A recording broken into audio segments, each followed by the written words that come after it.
Ladies and gentlemen, Gene DiNapoli.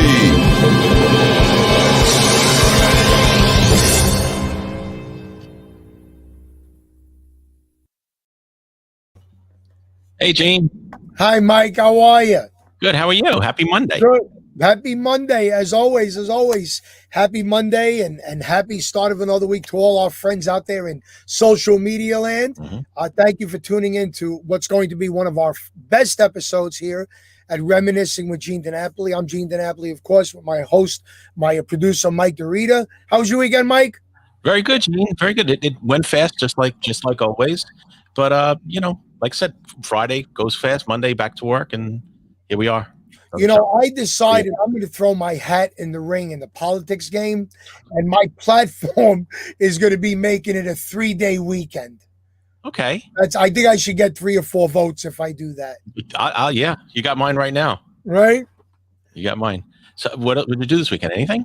Yeah, I had a show Friday night up in Yonkers. I played with a guy who I call Uncle Bobby, DJ Bobby James. We did like a duo show. He did 4 songs. I did 4 songs, back and forth. And it was actually a tribute to his wife, Aunt Cookie, who passed away, who always wanted me and Uncle Bobby to do a show together. So it worked out, and we had so much fun. We're going to do it again in a couple of months. So it's going to be something fun. He does his thing, I do my thing, and somehow we gel together. Right. Nice. Yeah. Very nice. Mike, we always have a lot to talk about. I want to get the sponsors out of the way because we have a show tonight which is going to take up a lot of time. So right now, let's put our sponsors up very quickly. This is Pure Organic Dry Cleaners, 3166 East Tremont Avenue in the Bronx. Mention on my podcast, pay for 3 items, get the 4th one free. Dream Destinations Travel, our friends Howard and Karen mention our podcast, get a $50 or $100 gift card when you book a vacation, whether it's cruising or honeymoon planning or sandals. For those of you that are into CBD oils and all that stuff, cannabis, sweetheal.com, use the code Gene, 20% off all your orders and a free gift. Last but not least for this week, Francisco, the creative CPA. You can see Fran's info up there for your estate planning, accounting, and tax services. And all of our sponsors are under our page, the Reminiscing with Gene DiNapoli page under the tab Offers. So check it out there. Say hello to a few people. Hi, everybody. I shave. Yes. Let's get it out of the way. So I have a part in a show that we were supposed to film last week. We got stopped because one of the actors got COVID. So the scruffiness is because I play the main character's father in a TV show. So this has got to stay. This has to stay for now. Looks good. Looks good. I like it too. Yeah. But Mike, we have had singers and we have had actors on the show. But our guest tonight is a triple threat. A singer, actor, comedian. This guy does it all. He is another hidden gem. You always see him in little movies and big movies, and he's got little parts. But this man has made a career for over 55 or 60 years, playing all over the world.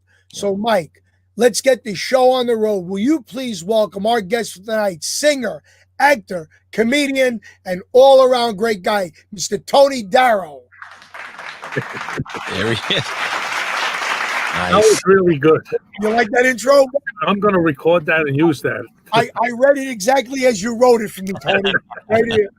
That's terrific. See you later, Mike. Mike. How you doing? Very good. Good. Thanks, Tony. I tell you, Tone, we have had so much fun with our shows, and this is no slur on anybody else. You seem to have gotten more thumbs up on Facebook when you announced you were going to be here. And I have to say this one thing from a friend of mine for a lot of years. You used to go to the Central Deli in Florida, New York. That's right. I lived there. My dear friend Jim used to meet you there, and your kids, he was a coach and he sends his big love to you, Jim, from the Central Deli in Well, I Florida. still go there. I mean, that deli is unbelievable. I wish every business in the world could do what that place does. It's like on a triangle right in the end of Florida, and you can't get in there. And the food is sensational. That's amazing. That's amazing in Florida, New York. Yeah. Florida, New York. Tony, I knew of you. I've seen you, and then it turns out we have a mutual relation who you're very close to. Right. And when we started to dig in to your career, I can't believe, like I said, you're a triple threat, which is rare in this business to do two things well. You do all three, but your first love was singing. Am I correct? Yes. In fact, I just saw on your promo, you have a picture with Tommy James and the Shondells. Yes. Right? Okay, well, I recorded with Roulette Records. That's where I had 2 albums out, and I had 3 records. One of them made the charts, and I started out just as a nightclub performer, singer, and I was always a ball break. I was always teasing and carrying on and doing shtick. And then when I started working the Catskill Mountains is when I started doing my act full time, and from there it just snowballed. Buddy Hackett I started. I was his opening act for 3 years. Don Rickles for 2 years. Foster Brooks. You remember Foster Brooks? Yes. In fact, the beard, you look like him a little bit. I like the beard. It's beautiful. Right, thank you. But you came from Brooklyn. Were you part of a musical family?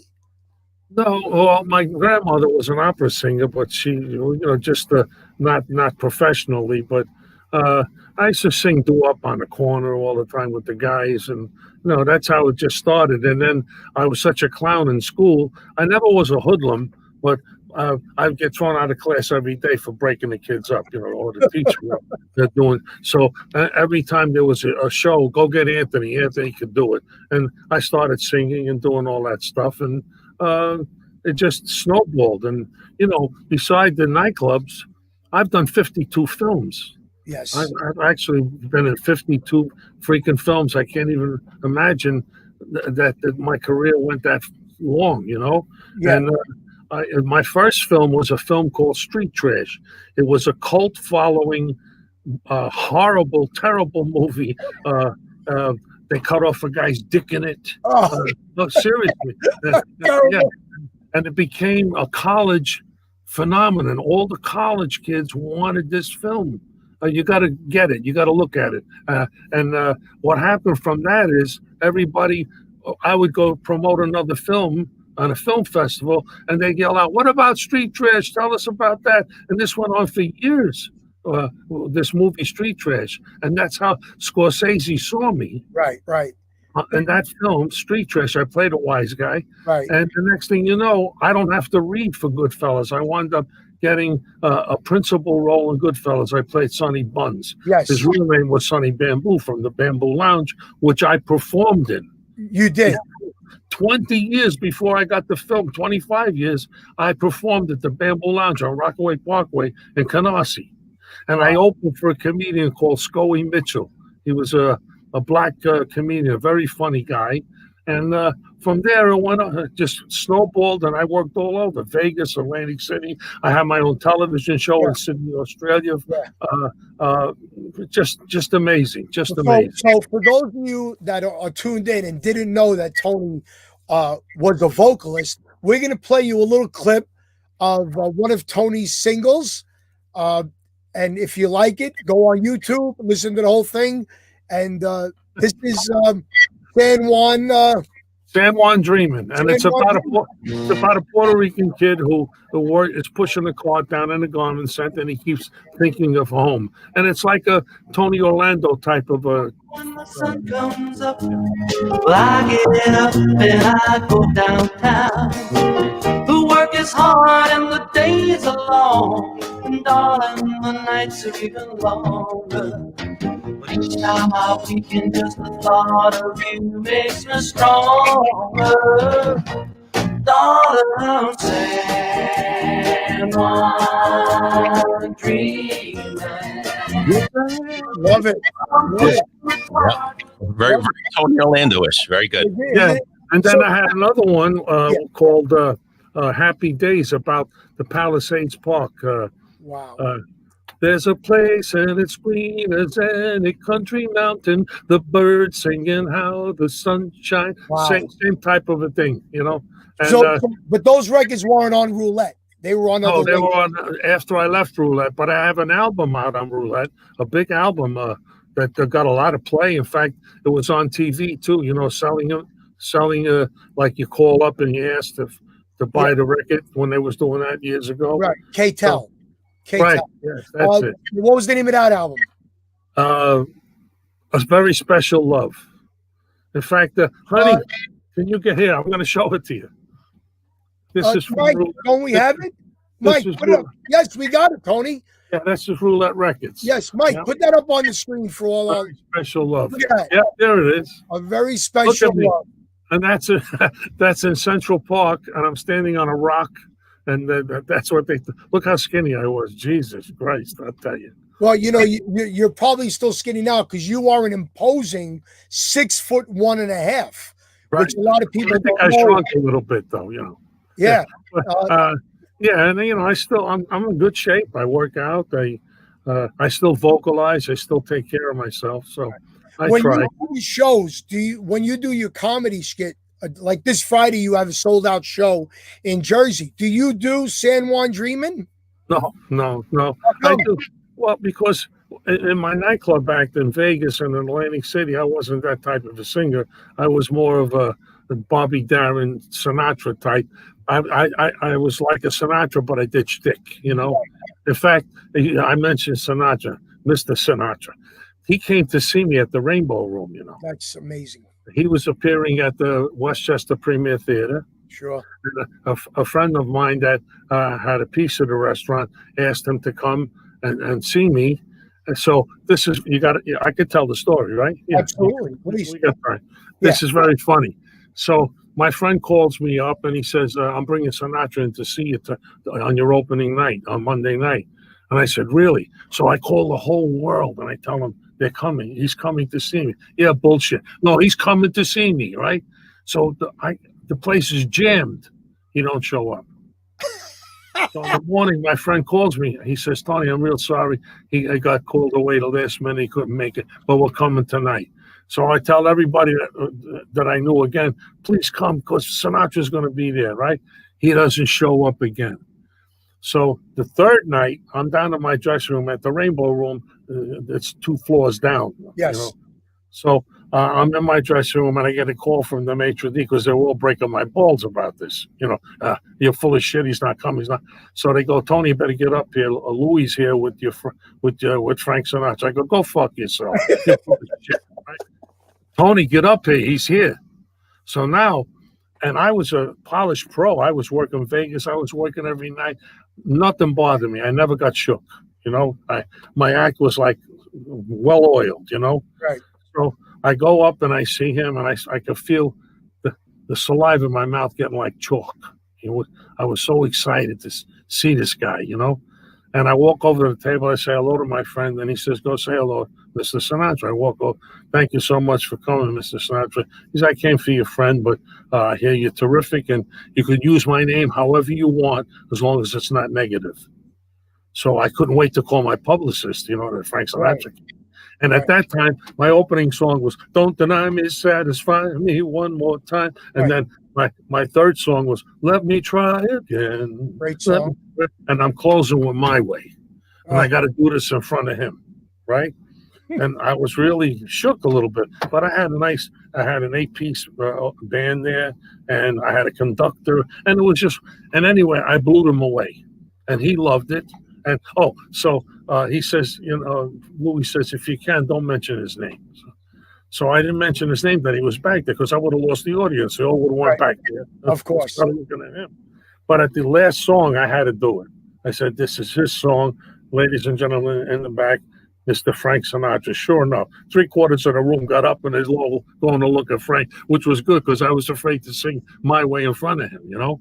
It was a very exciting evening for me. You know, And you talk about your friend Louis. I actually had a cassette tape that Louis gave me from the Westchester Theater when Sinatra and Dean Martin played together in '77. And Well, he had that restaurant too, the separate tables. Separate tables, absolutely. You're a little young for that, though. I am. But, I've been in the business 40 years. My uncle used to own a restaurant in Yonkers called the Lazy Bowl, where I started singing, and everybody was there, Larry Chance and all these guys. And we used to go to Sergio's. And do you remember a place in Yonkers called Trenchies? Yes, absolutely. Yeah, absolutely. We used to work there too. That was a great joint to work. Yeah, but I must say this before we go any further. Happy belated birthday to you. October 1st. October 1st. And ladies and gentlemen, I got to say it, Tony, if you never speak to me again, it is. I don't care. I'm 82 years old. Is 82 years young. Yeah, 82. 82 years young. You look phenomenal.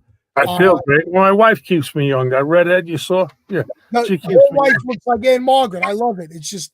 And we have sex every night because she's hard of hearing. Okay. Yeah, I say to her at night, you want to go to sleep or what? She says, what? So we have sex. Crazy. This is great. So now street trash comes out. Street trash. Right? And then the next thing you do, you're in Goodfellas. I mean, right. The very next thing, you're a principal in Goodfellas. Here's what happens. Street trash comes out. They're looking for me because I'm not a movie actor. I'm a nightclub performer. I'm with the William Morris Agency, but I'm not in the theatrical department. I'm in the variety department. That's how smart these imbeciles are. That's why I left them after that.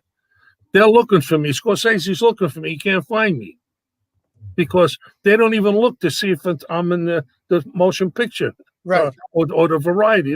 The big agency like that can't find one of their artists because they didn't look for variety. Right. So anyway, I have to fly into New York from Atlantic City. I was appearing at the Claridge Hotel to go audition for this, but I never auditioned. I'll explain it. So I get on the Trump helicopter and I go to the Warner Brothers studio. It was right on Rockefeller Center at that time.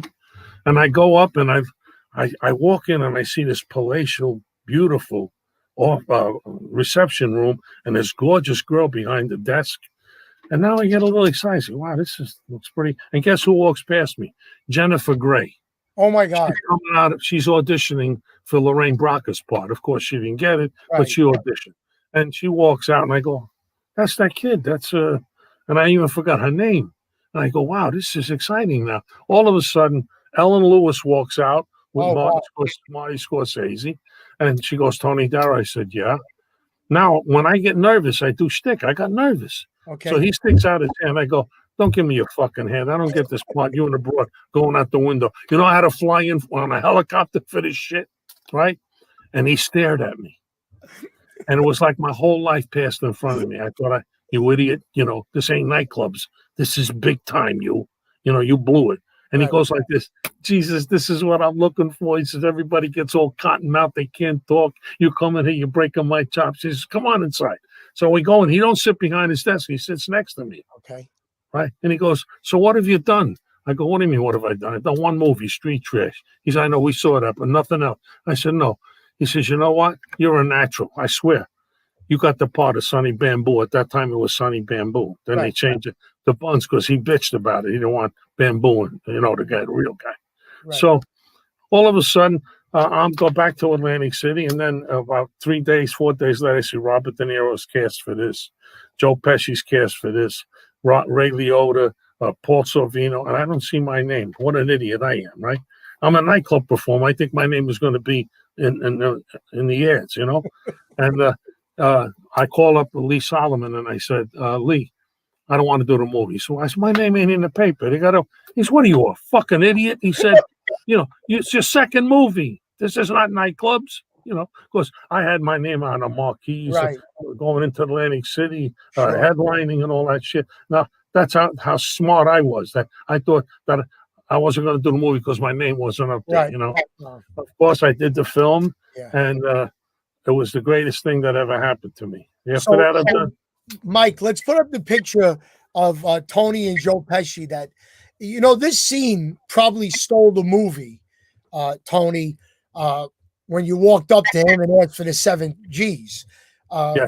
which I don't think any nightclub owner would walk up to a guy like Joe Pesci's character and ask for the 7 Gs. So that was yeah.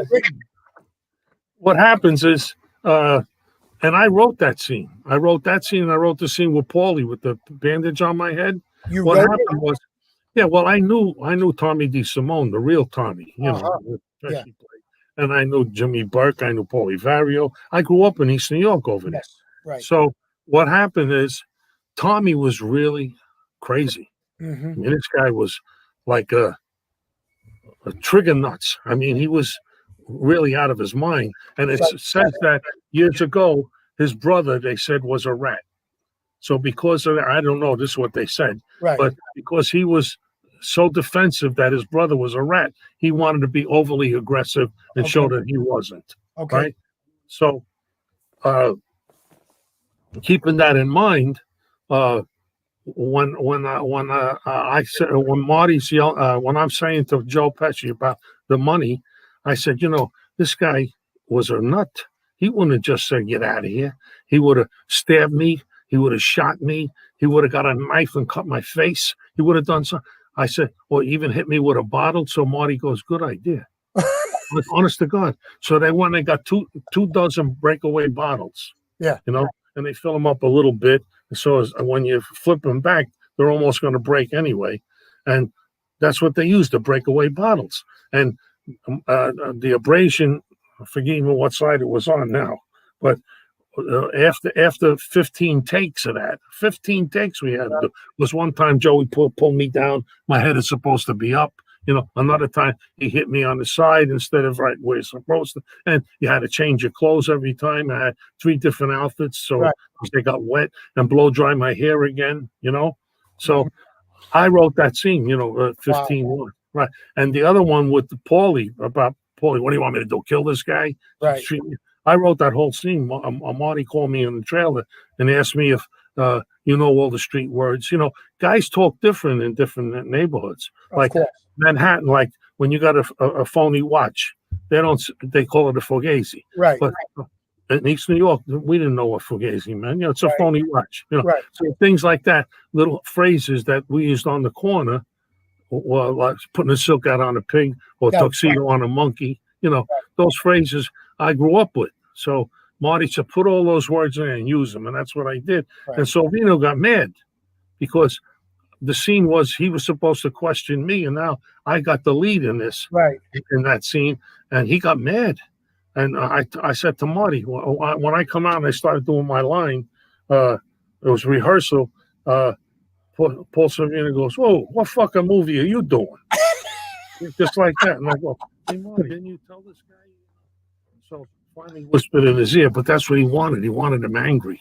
Right. And it worked. Yes. Really, Mike, put up the picture of Tony with the Scorsese and De Niro and Pesci and everybody. That's some. Look at that, how young I was. Tony, you look the same. You look the same. I was a little skinnier, huh? You look great, kid. You really do. Mike is ugly. Mike is not that handsome, He's from Long Island. What are you going to do? Oh, I'm kidding. I had a very, very, very small uncredited part in The Irishman. I was in the restaurant scene. You see the side of my face. It was me and 5 other guys and the rest of the cast. And when I was breathing the same air as Scorsese, De Niro, Pesci, Harvey Keitel, Ray Romano, Bobby Cannavale, when I was in the same room with them, the energy was so big, I almost exploded. And I had no speaking part. And I was that's just what I was going to say to you. You see that scene when I'm standing with them? That's a scene when they want to take my nightclub away. Right. And the line is Pesci's supposed to say, I'm standing there with the pen like this, sitting there, and Pesci's supposed to say, well, what are you waiting for? How long are you going to sit there? Sign the fucking paper. And then De Niro said, when I smack him in the head and all that shit. So I'm saying, they're raping me. They're really taking my nightclub away. Right. And I felt it. So when Marty says action, I went like this. What a fucking shame. Mhm. Marty said, cut. That's it. That wasn't in there. Wow. Marty said, that's it. You don't need no more. So De Niro goes, oh, you did one movie and you're taking my fucking scene away already? But he was taking my balls. It was funny. And actually, that really worked. That just that one line. What a fucking shame. You know, it really worked. And they didn't need any more dialogue in it. No, you looked like your whole world crumbled around you when you said that. Well, because, Yeah. you know, yeah. And then they burned my joint down, you know. Right. Now through all the acting, Tony, were you still doing any singing? Or Yeah, sure. Yeah. Well, in fact, that's when you have no idea. I was starring at the Claridge Hotel in Pal Joey at that time. okay. And I had to take a break to go do an audition for Goodfellas and then study those lines and do Goodfellas. I mean, and do Pal Joey. Right. So it was like I lost 12 pounds from aggravation, from nerves. I couldn't remember what scene I was doing here. That till Pal Joey was over. Then I went and did Goodfellas. You know. I think I saw you at the Claridge because I used to be close with Abu Nama, Sal Richards. Right. So my father was a big gambler at Bally's. So I used to be in Atlantic City every weekend, and I think I saw you there in the main room, in the showroom. Well, we had another room too that I performed in all the time called the Celebrity Cabaret, which where Sal performed, Buddy Greco, Sal, myself, and one other guy. I know Larry Daniels. Larry Chance performed there too. Right. So I love Larry. How's he doing? Fabulous. He's going to be on our show on the 7th. He is so another one. Larry's one of the most talented singers I ever met. Absolutely. He does jazz. He does everything. You know, whenever I opened a restaurant or I promoted a show, Larry would always be my first person that I book. And he was like a good luck charm. I never lost money. Sometimes I made money. Sometimes I broke even. So Larry was supposed to be our first guest 3 months ago, but he caught allergies. So now he's going to be on at the 7th. Is he still heavy? I know he gained a lot of weight, and I worried about him. I told him he's got to go on a diet, man. Yeah, he loves his cream cheese omelets. I know. Good guy. We lived together up in Liberty, New York for a while. Yes. You know, not together in the same town, you know. Right. Well, in Florida, Jimmy Sturr lives in Florida. I know. Jimmy's a good friend of mine, too. Yep. Yeah, great guy. We got a couple of comments. Yes, Ed, you must have got here late. Tony can sing. We played a little clip of his record. So maybe you could go to YouTube and look up San Juan Dreamin'. We also got happy birthday to you from Jeannie Claire. We got a lot of great comments. My father in South Carolina says, Chubby Smalls. Remember Chubby Smalls? Chubby Smalls, sure. Trenchies? Yes. Yeah. So that's, a lot of great comments. When people interact, Tony, it really makes us know that they're so into you. Now, you were also in Analyze This with De Niro and Billy Crystal. Right. Me and Chaz Palminteri were in the opposite crew, and I was Chaz's right-hand guy, and I was a big thrill doing that. I got the big scene at the end when we're at the table, and Jelly walks in with Billy Crystal. Oh, hey, que esta fajan, Easter weekend, all that crap. Yeah, it was great. It was really good. When you work a movie with all seasoned actors, and then you're in a movie with a comedian as Billy Crystal, do you see a real reverse role? Because I was in Analyze That as an extra, and I saw Billy Crystal in a way I've never seen him before. Well, he's a great actor and he's a great comic. He really knows what he's doing, and he comes. You see, let me back up a little bit. Yeah. Scorsese. I did 6 Woody Allen movies in a row. I'm the only actor to ever do 6 in a row. Unbelievable. And the last one, I had one of the leads, Small Time Crooks. Yep. But what I was trying to get to is Scorsese and Woody Allen work a special way. They hire an actor to do the contents of the scene, but to do it in their own way. In other words, like I always use this phrase, like if I see you and I go, hey, Gene, it's an honor to be in your presence. I'm overwhelmed by your company. I don't talk like that. That's the way a writer would write it. Yes. Hey, Gene, I'm so glad to be on your freaking show. You know how long I've been looking to meet you? I said the same thing, but I did it in my own words. Absolutely. So Scorsese has a bit of a script.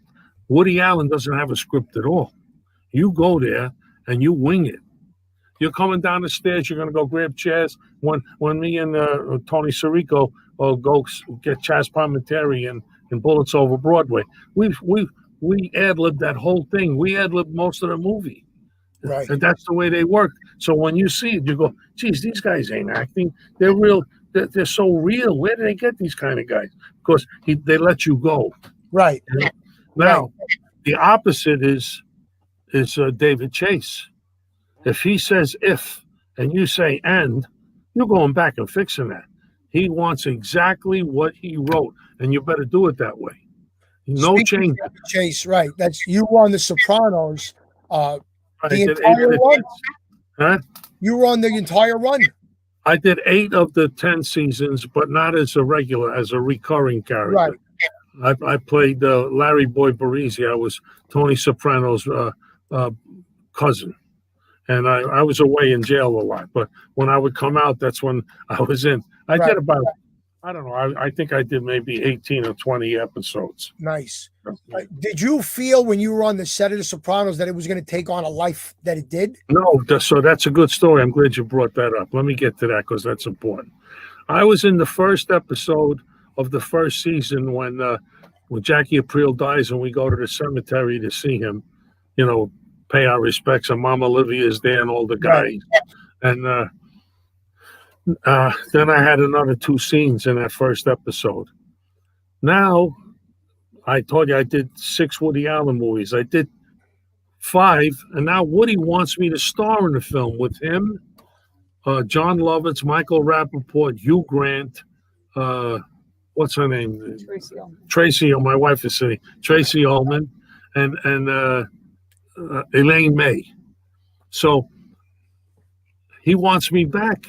He wants me back on Sopranos, David Chase.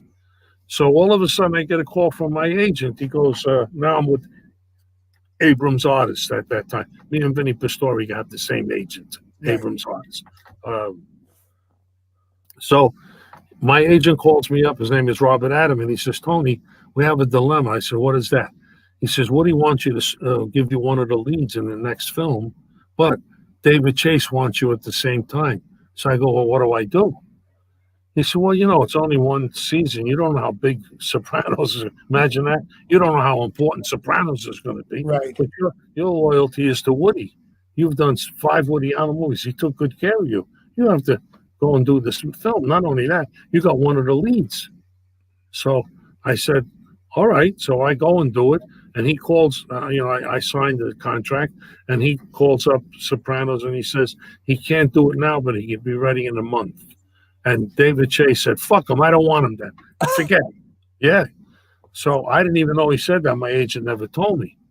So I go and do Small Time Crooks, which I don't know if you saw it. It's very, very funny film. We try to rob a bank and we screw everything up.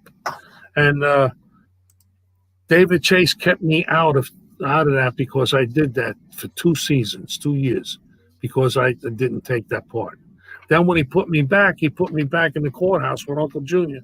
And for the whole episode, I didn't say a word. I just went like this. Gene, is this the is that from That's Small Time Crooks? Small Time Crooks, right? Small Time Crooks? Okay. Yeah, there's me. That's me. Yep. With the hat on. So what happened here is we're so stupid. We drilled under the ground to get into the bank, and instead of making a right, we made a left, and we wound up in a woman's hosiery shop, right? And so instead of stealing money, we're grabbing jewelry and clothes and all that there. That was very funny. Yeah. Oh my God. So tell us about when you sang at Carnegie Hall. I mean, that's a crowning achievement for a vocalist. Yes, and you want to know something? Well, you're a pro. You're doing it a long time, too.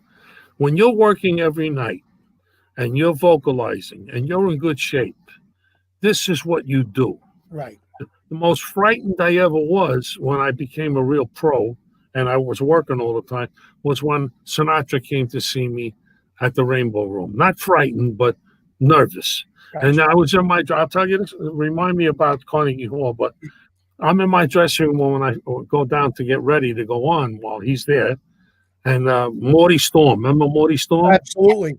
Well, your uncle loved him. Yep. Okay, everybody loved him. Absolutely. And he was a court jester. He was my opening act because everywhere I went, I had to get saddled with this bastard. I had to put him on with me, So he was cute, and he was on. He did his job, and I'm in the dressing room, and I'm like this. Look, you fucking moron. Now you're scared. All of a sudden you're scared, right? You wanted this all your life. You did more things in the streets than guys got hair on their head. Now all of a sudden you're afraid because Sinatra's there. Why don't you go home, you sissy? I'm talking to myself like this, trying to talk myself out of being scared because Sinatra. And I did it. I went out and I killed him. Right. You wanted this, you better go and do it, And that. So anyway, Carnegie Hall was a piece of cake. You got the best sound, the best lights. I had a 26-piece orchestra with violins and everything, and so I wasn't frightened. I was excited to go out there and do it. I really was. And I opened for Shecky Green. Right. Shecky Green was the headliner, and it was really a thrill of my life, but not as big as meeting Sinatra. It really was. Gotcha. I used to play racquetball with Shecky Green at the Playboy in Atlantic City. Wow, you did a lot, man. Yeah, like I said. So tell us, a lot of people don't know that you had your own variety show in Australia for a few years. In Sydney, yeah. In Sydney, Australia. You were like the Johnny Carson of Australia. Right, yeah. And what happened was that this is funny. All right. You're bringing up good stuff. I'm happy to hear that. Now, when you're a host, like I'm a host on your show right now, so you got to carry me. You got to bring stuff out of me. Of course, I could just sit here and go, yeah, no. Yeah, you got to make me animated so that you look good too. Now, when you're the host, oh man, now I got this guy. It's like a treat. I got to get it out of him. He wrote a book. What the fuck do I know about books? I read one page, right? And I talk about that page. He want to talk about the end. I go, no. You got to learn how to pull it out of people. You're right. Now, I have a 16-piece band there live. It's live. And in Australia, there's no such thing as you start at 9 o'clock and you finish at 10:30. You could start at 4 minutes to 9 or 10 after 9, and whenever you finish, you finish. There's no FAA ruling there. Okay. So I'm in my dressing room, and I'm going on, and like again, the saliva in my mouth was like chalk. You could take it and put it on the table. That's how nervous I was. So I go to the director just before showtime. I said, listen, I sing. That's what I do. I said, so I want you to move the baby grand piano closer to the curtain when I come out because I'm liable to collapse. That's how scared I was. And I got my own piano player with me, Tony Monti from New York. He came with me, my conductor. He worked with Johnny Hartman and Mel Torme. He was a great piano player. He was like my brother. And we flew to Australia together, and he stayed with me through the whole thing. So they put a stool near the piano and a glass of water. And I come out. This is very funny. I'm glad you brought this up. I come out and I go, good evening, ladies and gentlemen. And as I'm talking, my lip is going like this. It's sticking to my teeth because my teeth were so dry. Oh, my God. Right? And I go, so anyway, and they go down again. And I kind of like, so now I said, good evening, ladies. And I got a live audience. And I said, I want you all to imagine that. And it gets sticky and I can just pull it down a little. And I go like that. Right? And I said, you're with your very, very favorite chick, girlfriend, lover, wife. And I go, like that. I said, and you look at her and you go like this. And I get the arpeggio and I go, the look of love is in your eyes. Right? And instead of saying the look of love, I went like this, honest to God. He gives me the arpeggio and I go, the look of love, because it sounded like Chinese. And my piano, I swear to God. And I went like this. I thought I was going to die. And my piano player was like my brother, like you. Like, let's say, you know everything. You know me inside out. He goes like this. The Rook of Love. You ain't in China. You're in Australia, you idiot. Right? And when he said that, we fell on the floor. The band was laughing. Everybody was laughing. And the people in the audience were laughing. Now we try to start it again. I go, come on. Now my eyes are tearing. My makeup is running. Right? So he gives me another arpeggio. And I go, And I start laughing again. And I start laughing. This went on for like 4 or 5 minutes. You know how long that is of laughing? I wind up getting the show because I was auditioning for the show. Oh, so that was your audition. Yeah, there was Tommy Leonetti audition, a guy named Lovelace Watkins, Buddy Greco. There was a lot of people auditioning to get this show because there was a guy named Don Lane who had the show, but in 1969 he had some marijuana in his bag coming from the United States, and they caught him. You know, a little bit of marijuana. They made a big deal out of it in those days, and he lost the show. So I wind up getting the show. What was the name of the show? The Rook of Rove?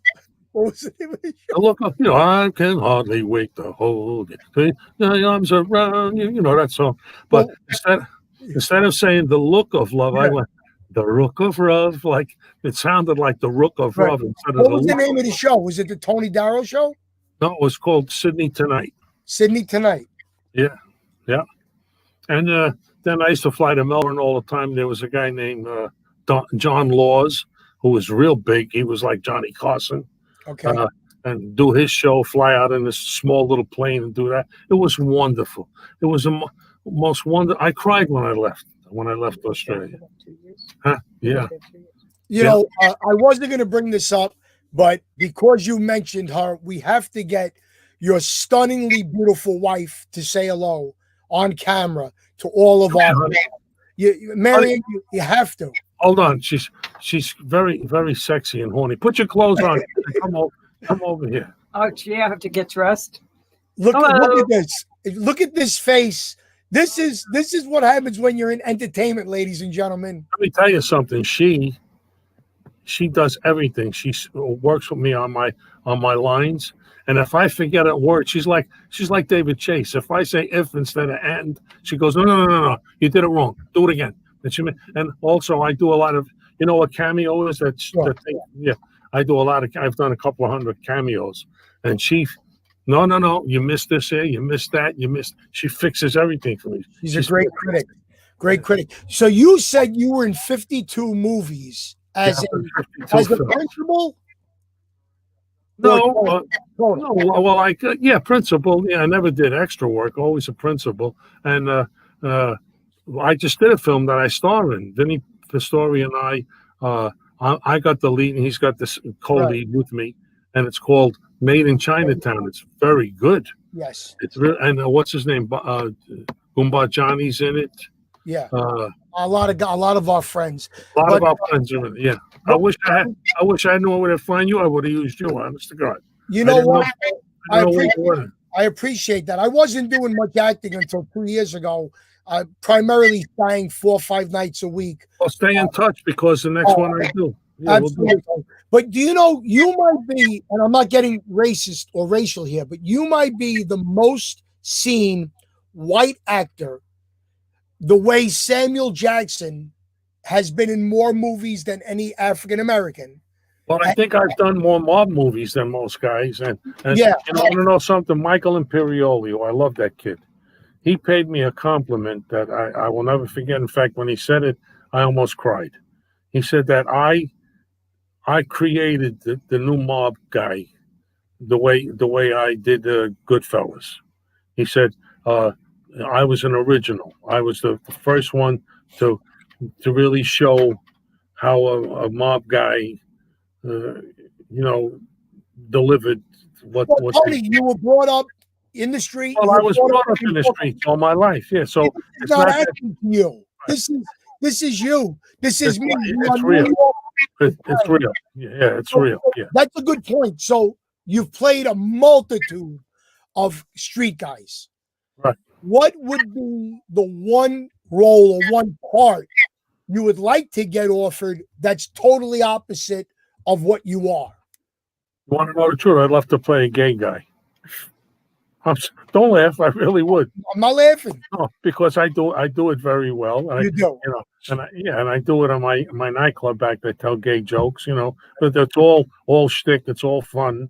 Right. But I've played priests. I've played lawyers. I've played husbands, poor souls and all. But I think that would be great just to do that kind of a thing. And I'd love to work with Joe Pesci, with Al Pacino once. I really would. I think he's so is De Niro, of course, and so is Pesci. But I would love to do something with Al Pacino. You know, when we were doing The Irishman, I was in the courtroom scene when Pacino walked in and did his scene, and it was like Christ walked in the room. Yeah, it was like Christ walked in the room. And so was, oh, here's another thing. I don't know if it's like that all the time, but when we did Analyze This, that's another great director. Howard Ramis. Howard Ramis.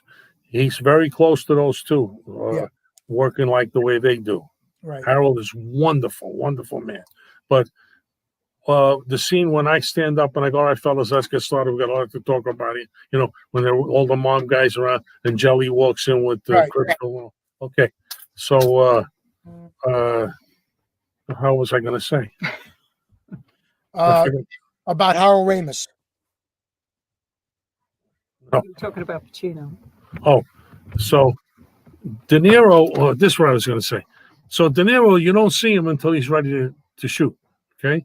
He walks in and he goes, hold it up there. And he walks in, remember? And he goes and gets Billy Crystal to get up and he stands there, right? Right. He doesn't know the lines. No. He don't even read them.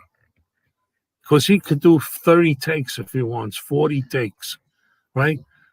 I don't know if he does that all the time, but in that scene that I saw, he didn't know what he was saying. In other words, he knew what he wanted or what the scene was, but he didn't know the lines at all. And he just wings it. And at the end, it's a gem. It's like, oh my God, look at what he just did. Like we're killing ourselves trying to study. And he just goes and does it. The part in The Irishman when he walked into the restaurant, they must have done 15 takes, and each take he said something different. Right, that's what I'm talking about. Yeah. Exactly. So he does that all the time. He does that all the time. I just want to touch on this because it's you've done so many big moments, Carnegie Hall. Having Sinatra, it's one thing to meet Sinatra in an elevator, but to have him sit in your audience. Do you Not only that, I've gone out to dinner with, you want another cute story? Okay, I'm appearing at the Stardust Hotel. Remember Pat Henry? Sure, Pat Henry was Sinatra's opening act for years. Yeah. Well, Pat Henry and I had the same manager. So I'm appearing at the Stardust, and Sinatra is at Caesar's Palace. And Pat called me up after one of the shows, and he said, come on over. Frank wants to say hello to you. And I'm going, Frank wants to say hello to me. Like I almost shit myself again. I said, okay, all right, yeah, So I finished my show. I used to do 3 shows a night at the Stardust in the Starlight Room, right? So I finished my 3rd show, and he says, Frank is in the Baccarat pit when you come over. And if I'm not standing there, wait until the hand is over and then go say hello to him. So at that time, it was 1973, I think, or 4. All the white guys were getting afros. There was like a thing to try it, right? So I wanted to try it. Somebody talked me into it. I look like Harpo Marx. I look like a freaking moron. In fact, honey, do we have a picture of me? I have a picture. I don't know. See if we can find that picture. You're going to die. So anyway, so I got this big fuzzy thing on my head, right? Like birds were coming out of it, right? So I thought I looked good. But, the boss says, I'm going to go see the boss now. So I walk over, sure enough, and Pat looks at me. He said, what the fuck did you do to your head? I said, I wanted to try it. He said, oh, all right. He says, well, the hand is over. Go say hello to Frank. So I walk over, and I go, hi, Frank. How are you? I give him a kiss, and he goes like this. Go get a haircut. What are you, nuts? Like, I was looking for a barber at 2 a.m. to go get a haircut. And the next morning, I did get a haircut. The curls were so tight that I got it cut down, and they looked like, they were like this small now, but it was all little curls. It was terrible, right? But he said, get a haircut. You got a haircut, I'll never forget that. Yeah. And then another time, we're at Jilly's. It's like 4 a.m. And Pat says, you got your car? I said, yeah. He said, why? He said, Frank wants to go and eat, but he's going in the limo. We're going to go to 68 Mott. Now, this is true, honest to God, every word. So I get in the car with Pat and with Morty Storm and Jilly's son and whoever, and they went in the limo, a couple other people in my car. And we go to 68 Mott, and the sun is starting to come up. And he loved this restaurant. It was a long, narrow Chinese restaurant. He loved the food there. And he's doing all the shtick, no ticky, no shirty, and he's doing all kinds of stuff with the Chinese guys. All of a sudden, like 80, 90 Chinamen outside the window staring, looking at Frank Sinatra. I don't know where they came from, but they knew who Frank Sinatra was down there at 5 a.m. You imagine how popular he was? He was a god. And he's the sweetest, kindest man you ever met that I know of, that to me anyway, Yeah, a lot of misgivings about him. A lot of people that shouldn't talk because they don't know they talk. Right. No, Exactly. for those people that actually knew him on a personal level, they have a different opinion of him. Yeah, and he was a very giving guy, very giving. Charity, all that stuff. Well, we know that, yeah. Tell me now, when you started performing, I don't personally, were your parents alive at this point? Yes. Yeah, sure. So, were they alive when you appeared on the Tonight Show? Yes. Yes. And do you Joey Bishop brought me on the Tonight Show. Do you feel that was when you could really say to your parents, I made it? Because that was the pinnacle. You want to know something, and you would know more than most guys that would know because you're street like me. I never was affected. Like, we don't know each other that well, but I'm not affected with who I am. Oh, you ready? Wait, we got to do this. You ready? Yeah. Can you see this? Let's see. Put it up. Pick it up. No, up. Keep going. Oh, my God. No, you didn't. Oh, That's my God. You could see that? Yeah. That was me in 1973. That's a 70s porno star publicity photo. I don't look like I got something in my ass. Look at this. Look at this. This is disgusting. But that's what I did. He told me, go get a haircut. I went and got a haircut. It's fabulous. You see what my wife does? How she finds everything. But anyway, what were we just talking about? About being street and not... Right. So I'm not affected. Like, people come up to me in a restaurant and they go, oh, can I take a picture? Can I have your autograph? And I'm looking, I'm going, they really want my picture. I can't believe, I don't think about it. I'm not rude. Because someday they're not going to want my picture. You know what I'm saying? I mean, I'm 82. I hope, they still want it when I'm 90. But I'm not affected by about who people think I am, or I don't think I'm anybody. I'm Mary Ann's husband and I'm Anthony's father. And that's about it. When I'm on stage or I'm doing a film, I know my lines. And when I'm on stage, you're not going to top me. I'm going to be the best one out there because I know what I'm doing. But that's knowing your trade. That's not being an egomaniac. I'm not an ego. Like you meet a guy, I don't want to mention any names, but there's a lot of them out there.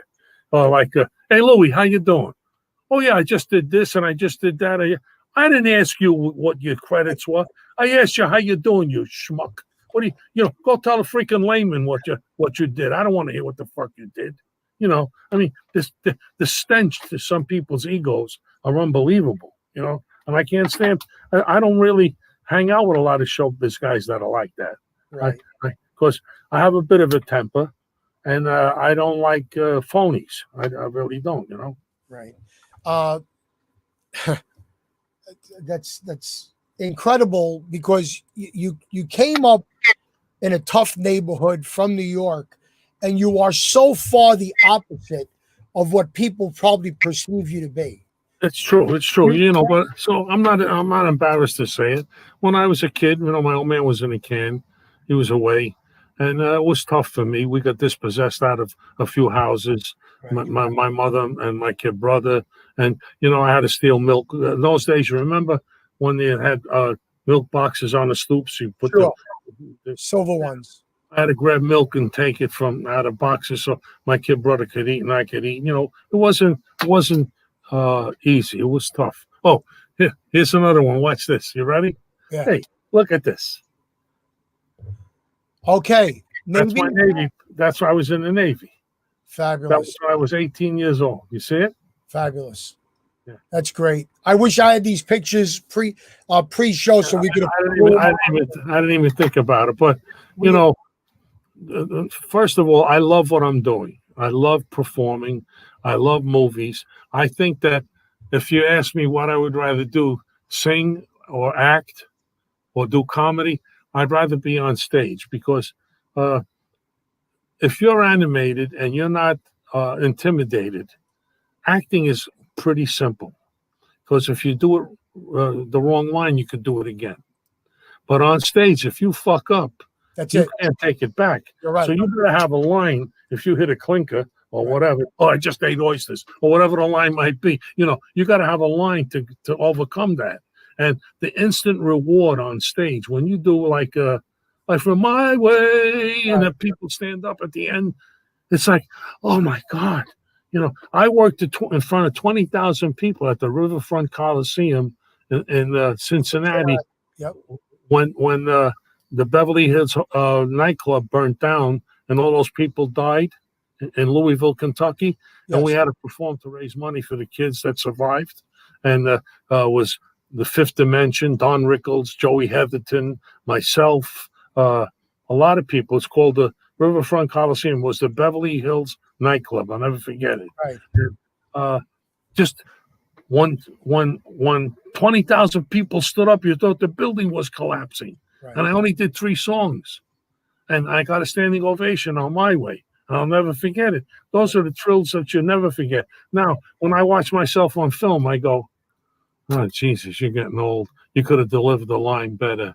What are you doing? You're stupid. You're turning this way. You should have been that way. You could have said this. You should, you know, I'm very critical of myself. But at the end, they come out pretty good, I guess. Yeah. Because people still watch me. You're a live performer at heart.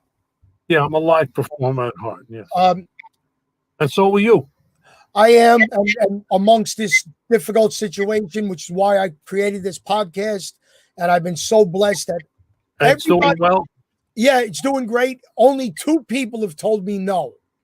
And in a year, they're both going to be asking to be on this show. Don't put them on. Screw them. Maybe. But you know what, Tony? I hope that, I know you've done podcasts before. I hope that what we did tonight made you smile a little more because you made other people smile. So we want people to know you're just not a one-trick pony.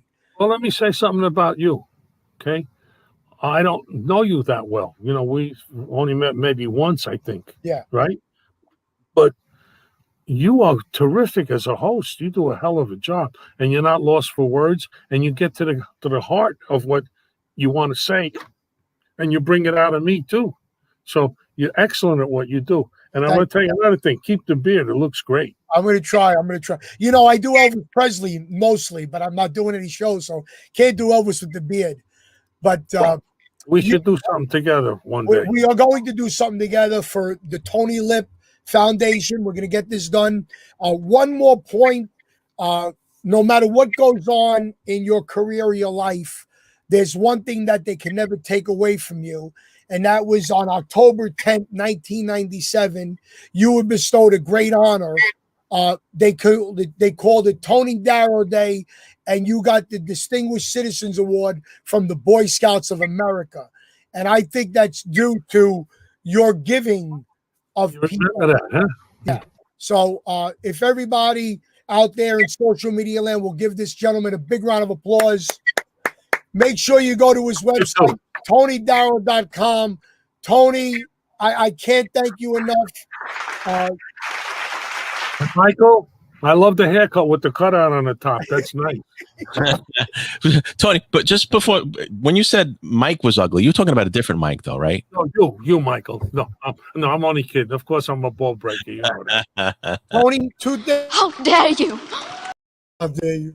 Maybe we could bring you back in about 6 months to tell us what's going on with you. Whatever. I enjoyed this very much. And did you ever think about writing a book? Yeah, except that I'm a little worried about writing a book because, a couple of people are still alive. A couple of people are still alive, and even if they're not alive, their sons or their relatives, and I'm a little afraid of. But I got stories. Well, you can write a book on your career And I got a perfect title for you. What? The Rook of Rove. The Rook of Rove, right. And Ladies that's a and true gentlemen, story. Mr. Tony Darrow. God bless you, Tony. Thank you, Eugene. God bless you. Enjoy. And you, Bye, Michael. bye, Marianne. Michael, Bye. right. You know what's good? That COVID is out now, because if you wear a mask, you can get a girl. All right, Mike? Thanks. I appreciate the tips. Write him down. God Tony, bless. I'll call you in a couple of days. Thank you. Tony. Bye-bye. Take care. Thank you. He's great. He's great. So this week, While we were on the He podcast met- on met- iTunes, the Rook of Rove hit #1. so he met Sinatra. He had dinner with him. He opened for Buddy Hackett. Does the list get bigger and better? I Yeah. mean, I love Gene when he says, okay, the Tonight Show. Joey Bishop brought me on. Yeah. Who does Joey? Who knows Joey Bishop? That's well, cool. we're a little older. Well, But it looks like by the comments that we got some great watches tonight, don't we? yes. Yeah, I was going to pop them up. I didn't want to, That's all right. No, Tony and you are. we got it. It's a great But show. yeah, it was. I would have went a little longer, but I want to bring him back for part 2. So he's got a couple of other stories, but we'll keep that for later on. But please go to Tony's website, drop him a note on Facebook or something. Let him know you saw him on our show. The guy was hysterical. He was. I love it. I love it. Yeah. So next week, Mike, we got a friend of mine. And when you talk about singers, I mean, really, never mind singers. How about this guy, one of the best writers in the business and one of the best producers? This guy produced so many albums from the group, the Archies. The great Ron Dante will be with us next week. I am so tickled about, when I was a DJ, Mike, at every Viennese hour, the dessert hour, I would open it up by playing Sugar Sugar. Right. So I mean, this guy is just, I can't wait. I can't wait. Gonna learn, Gene. Well, a lot of stuff that he did, jingles that are in their heads from years ago. So it's a little teaser right there. Yep. It's just, we have gotten, and the list, we got more guests. We're going to put them up on the page, Reminiscing with Gene DiNapoli on Facebook. We added 2 more this week, which I didn't tell you about, but they're going to be in January and February. We are still looking for sponsors because we like to send our guests a gift. So if we're looking for sponsors of a small business, big business, we're being seen all over the United States now. We're being heard on ItalianAmericanRadio.com and YouTube. And soon this will be on Long Island and Bronx Cable. So if you advertise with us, the residual effects will keep going. And we're not expensive. We just want to be able to publicize the show, maybe get some nice shirts. And we want to send our guests a little gift for doing this show. So we are looking for sponsors. Just send me an inbox message, send Mike a message, and we'll get back to you next week. Ron Dante. Let's talk about our sponsors once again, Mike. Okay. First off, Pure Organic Dry Cleaners, 3166 East Tremont Avenue in the Bronx. Mention the podcast. Pay for 3 items, get your 4th free. Howard and Karen from Dream Destinations Travel. We got a new logo for them with a website. I send it to you. We'll do that next week. Okay. For honeymoons, please mention our podcast. SweetHeal.com for CBD orders. Mention the podcast. Get 20% off all your orders. And finally, this week, the Creative CPA, Francisco. Mention our podcast. Get 2 hours of free consultation. Wow. So there's the website. Yeah, we want people to really get the most of their money while they come to our shows. Yes. Yes, and everyone, thanks for the comments. The guests always go back and they read the comments. So Absolutely. Thank you all. One girl, our friend Ellen, made a remark that watching our show makes her miss New York since she lives in Florida, and she doesn't miss New York often. Thanks to Mike Bello and Jeannie Claire and Bobby A. and all the other performers that take time out to watch our show. Jim Vic Volkner, my friend from Orange County. Tony remembers you. Tony remembers you. So next week, Ron Dante, everybody go to Spotify, YouTube, look up Ron Dante. You're going to love Yes. this guy's songs. Gene, real quick, you just said throughout the whole United States. We had a couple of watchers tonight from Australia, actually, which is No, we didn't. Yes, we did. It's tomorrow morning there. Wonderful. So see, when you advertise on the Reminiscing with Gene DiNapoli podcast, it's worldwide. And trust me, the prices do not go up. No, they don't. Mike, did you have fun tonight? I had those are great. I was off camera writing, of course, but I was laughing. A couple tears came down. It was very, very good stories. A very, very entertaining guest. Yeah. We hope they continue. Yeah. Everybody's great in their own fields, but tonight you saw for the first time a guy that we consider a triple threat: singer, actor, comedian Tony Darrow. Go on his website, as we said. When you see he's going to be doing a show, you want to go see this guy. Yeah. And I got to tell you, Mike, he doesn't look 82. No way. And Anne Margaret, she looked great. His wife is stunning. Yeah. Oh my God. We have a quick picture of her. That's his wife. That's his wife. You're a nut. That's great. Everybody, thank you. Have a great week. Stay safe, stay healthy, and just send us comments. We'd love to hear your ideas. And God bless you, and God bless America. Good night, Mike. Good night, Gene. One more time. This is Tony Darrow's San Juan Dreaming. We're going to take it out with that. Good night, Gene. Good night, everybody.